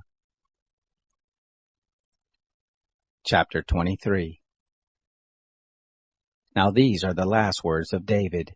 David, the son of Jesse, says, the man who was raised on high says, the anointed of the God of Jacob, the sweet psalmist of Israel. The Spirit of the Lord spoke by me. His word was on my tongue. The God of Israel said, the Rock of Israel spoke to me, one who rules over men righteously, who rules in the fear of God. He shall be as the light of the morning when the sun rises, a morning without clouds, when the tender grass springs out of the earth, through clear shining after rain. Most assuredly my house is not so with God, yet he has made with me an everlasting covenant, ordered in all things and sure, for it is all my salvation and all my desire, although he doesn't make it grow. But the ungodly shall be all of them as thorns to be thrust away, because they can't be taken with the hand. But the man who touches them must be armed with iron and the staff of a spear. They shall be utterly burned with fire in their place. These are the names of the mighty men whom David had: Josheb, Basshebeth, a Tachamonite, chief of the captains. The same was Adino the Eznite, against 800 slain at one time. After him was Eleazar the son of Dodai, the son of Ahohite, one of the 3 mighty men with David, when they defied the Philistines who were there gathered together to battle, and the men of Israel were gone away. He arose and struck the Philistines until his hand was weary, and his hand froze to the sword. And the Lord worked a great victory that day, and the people returned after him only to take spoil. After him was Shammah the son of Agi, a Hararite. The Philistines were gathered together into a troop, where was a plot of ground full of lentils, and the people fled from the Philistines. But he stood in the midst of the plot and defended it, and killed the Philistines, and the Lord worked a great victory. 3 of the 30 chief men went down and came to David in the harvest time to the cave of Adullam, and the troop of the Philistines were encamped in the valley of Rephaim. David was then in the stronghold, and the garrison of the Philistines was then in Bethlehem. David longed and said, "Oh, that one would give me water to drink of the well of Bethlehem which is by the gate." The 3 mighty men broke through the host of the Philistines, and drew water out of the well of Bethlehem that was by the gate, and took it, and brought it to David. But he would not drink of it, but poured it out to the Lord. He said, "Be it far from me, Lord, that I should do this. Shall I drink the blood of the men who went in jeopardy of their lives?" Therefore he would not drink it. These things did the 3 mighty men. Abishai, the brother of Joab, the son of Zeruiah, was chief of the 3. He lifted up his spear against 300 and killed them, and had a name among the 3. Wasn't he most honorable of the 3? Therefore he was made their captain. However, he didn't attain to the first 3. Benaiah the son of Jehoiada, the son of a valiant man of Kabzeel, who had done mighty deeds, he killed the 2 sons of Ariel of Moab. He went down also and killed a lion in the midst of a pit in the time of snow. He killed an Egyptian, a good man, and the Egyptian had a spear in his hand, but he went down to him with a staff, and plucked the spear out of the Egyptian's hand, and killed him with his own spear. These things did Benaiah the son of Jehoiada, and had a name among the 3 mighty men. He was more honorable than the 30, but he didn't attain to the first 3. David set him over his guard. Asahel the brother of Joab was one of the 30. Elhanan the son of Dodo of Bethlehem, Shammah the Harodite, Elkah the Harodite, Helez the Paltite, Ira the son of Ikesh the Tekoite, Abiezer the Anathothite, Mebonai the Hushathite, Zalmon the Ahohite, Mahorai the Netophathite, Heleb the son of Baana the Netophalite, Ittai the son of Ribai of Gibeah of the children of Benjamin, Benaiah a Pirathonite, Hiddai of the brooks of Gaash, Abialbon the Arbathite, Asmaveth the Barhumite, Eliabah the Shaalbanite, the sons of Jashan, Jonathan, Shammah the Hararite, Ahiam the son of Sharar the Erarite, Eliphalet, the son of Ahasbai, the son of the Maacathite, Eliam, the son of Ahithophel the Gilonite, Hezro the Carmelite, Paarai the Arbite, Igal the son of Nathan of Zobah, Bani the Gadite, Zelek the Ammonite, Naharai the Berothite, armor-bearers to Joab the son of Zeruiah, Ira the Ithrite, Gareb the Earthite, Uriah the Hittite, 37 in all. Chapter 24. Again the anger of the Lord was kindled against Israel, and he moved David against them, saying, Go number Israel and Judah. The king said to Joab, the captain of the host who was with him, Go now back and forth through all the tribes of Israel, from Dan even to Beersheba, and number the people, that I may know the sum of the people. Joab said to the king, Now the Lord your God add to the people, however many there may be, 100 times, and may the eyes of my lord the king see it. But why does my lord the king delight in this thing? Notwithstanding, the king's word prevailed against Joab, and against the captains of the host. Joab and the captains of the host went out from the presence of the king to number the people of Israel. They passed over the Jordan, and encamped in Aroer, on the right side of the city that is in the middle of the valley of Gad, and to Jazer. Then they came to Gilead, and to the land of Tatim Hodshi, and they came to Dan Jaan, and round about to Sidon. And they came to the stronghold of Tyre, and to all the cities of the Hivites, and of the Canaanites, and they went out to the south of Judah at Beersheba. So when they had gone back and forth through all the land, they came to Jerusalem at the end of 9 months and 20 days. Joab gave up the sum of the numbering of the people to the king, and there were in Israel 800,000 valiant men who drew the sword, and the men of Judah were 500,000 men. David's heart struck him after that he had numbered the people. David said to the Lord, I have sinned greatly in that which I have done. But now, Lord, put away, I beg you, the iniquity of your servant, for I have done very foolishly. When David rose up in the morning, the word of the Lord came to the prophet Gad, David's seer, saying, Go and speak to David. Thus says the Lord, I offer you 3 things. Choose one of them that I may do it. So Gad came to David and told him, and said to him, Shall 7 years of famine come to you in your land? Or will you flee 3 months before your foes while they pursue you? Or shall there be 3 days' pestilence in your land? Now consider what answer I shall return to him who sent me. David said to Gad, I am in a great strait. Let us fall now into the hand of the Lord, for his mercies are great, and let me not fall into the hand of man. So the Lord sent a pestilence on Israel from the morning even to the time appointed, and there died of the people from Dan even to Beersheba 70,000 men.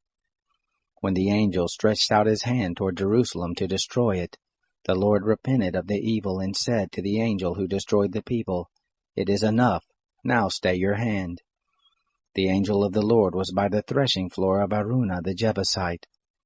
David spoke to the Lord when he saw the angel who struck the people, and said, Behold, I have sinned, and I have done perversely, but these sheep, what have they done? Please let your hand be against me and against my father's house. Gad came that day to David, and said to him, Go up, rear an altar to the Lord in the threshing floor of Araunah the Jebusite. David went up, according to the saying of Gad, as the Lord commanded. Araunah looked forth, and saw the king and his servants coming toward him, and Araunah went out and bowed himself before the king with his face to the ground. Araunah said, Why is my lord the king come to his servant? David said, To buy the threshing floor from you, to build an altar to the Lord, that the plague may be stayed from the people. Araunah said to David, Let my lord the king take, and offer up what seems good to him. Behold, the oxen for the burnt offering, and the threshing instruments, and the yokes of the oxen for the wood.